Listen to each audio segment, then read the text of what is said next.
जय हिंद, वंदे मातरम, जय श्री राम, हर हर महादेव। मैं विजय राज हंस मानव सेवा संस्थान का राष्ट्रीय अध्यक्ष श्रीनिवास पांडे आपके समक्ष एक और वीडियो उपस्थित हूँ। अगर हमारे चैनल को लाइक नहीं किया तो लाइक करें, सब्सक्राइब करें और इसे ज़्यादा से ज़्यादा शेयर करें और बेल आइकन ऑल पे दबा दिया करें, और जिससे आपको नोटिफिकेशन मिलते रहे। मैं सभी से अनुरोध करता हूँ कि बेल आइकन घंटी बजा दें ऑल पे, जिससे आपको नोटिफिकेशन मिलता रहे। और हम जो आज वेदों और उपनिषदों की जो कहानियाँ हैं उसके माध्यम से बताना चाहते हैं कि हमारे वेद क्यों इतने इम्पॉर्टेंट हैं और हमारे वेद के क्या मायने रखते हैं। और इस एक छोटी सी कहानी के द्वारा मैं आपको अपने वेदों के बारे में बताऊंगा कि बहुत समय पहले संसार में देव, असुर और मनुष्य एक साथ रहते थे। मनुष्य पृथ्वी पर रहते थे और बड़ी मेहनत करते, अपनी ज़मीन पर खेती करते, घर बनाते और एक उद्देश्य के साथ जीवन यापन करते थे। वे संतानों को जन्म देते, जीते और मर जाते, और यही सब उन सब कामों की बुनियाद थी जो वो पृथ्वी पर करते थे। देव स्वर्ग में रहते थे, वो अपने जीवन का आनंद लेते थे, खूब खाते और मनोरंजन करते और अपना सारा समय जीवन मौज मस्ती में करते थे। वे जब तक कहते थे तब तक बिना किसी बीमारी या दुख के जीवित रहते।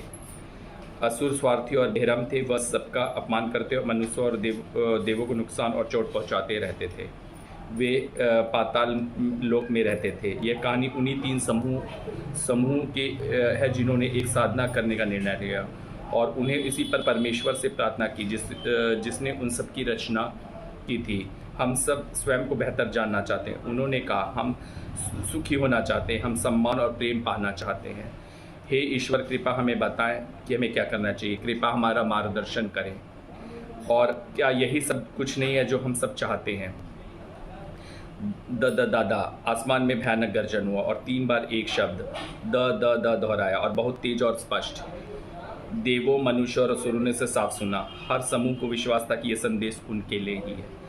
जब आप सोच रहे हैं कि द द क्या अर्थ है, लेकिन पता है क्या, अपने मन में वो लोग जानते थे कि इस ध्वनि को उनके समूह के लिए क्या मतलब है।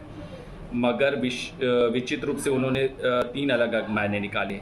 मनुष्यों ने सोचा कि द ध्वनि दत्त के लिए है, जिसका अर्थ है दान या देना। आमतौर पर मनुष्य अपने भाई बहनों के बीच में हर चीज़ को ज़्यादा पाने की इच्छा करते हैं। वे लालची होते हैं और सर्वश्रेष्ठ बनना चाहते हैं। तो तब उन्होंने द सुना और उन्हें समझा कि सुखी होने के लिए उन्हें उदारता की भावना की आवश्यकता है। उन्होंने आपस में सब बांटना और एक दूसरों की मदद करना शुरू कर दिया। देवों ने द को दम्यता अर्थात आत्मसंयम समझा, तो उन्हें संयत होने का निर्णय किया। उन्होंने मौज मस्ती करते हुए भी आत्मसंयम का पालन किया।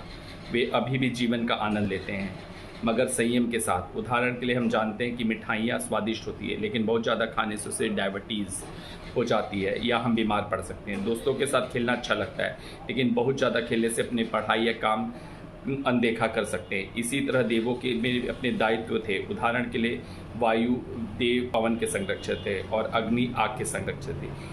तीनों समूह बेरहम असुरों ने द को दब्ध्वम अर्थात दया, करुणा और सार्वभौमिक दर्शाना समझा। चूँकि उनका स्वभाव ही लोगों को चोट पहुंचाना था, तो उन्होंने सोचा कि सृष्टिकर्ता ने उन्हें दयालु होने की सलाह दी है।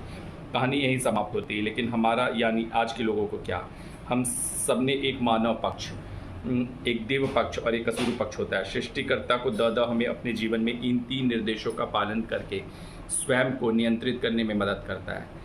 मानव पक्ष बदलने में कोई भी अपेक्षा के बिना उदार बनने और दूसरों के साथ बांटने के लिए इच्छुक बनने में आपकी मदद कर सकता है। देखना है कि कैसे आपका जीवन बदल देता है। देव पक्ष के लिए धैर्य और आत्मसंयम पालन होने की ज़रूरत होती है।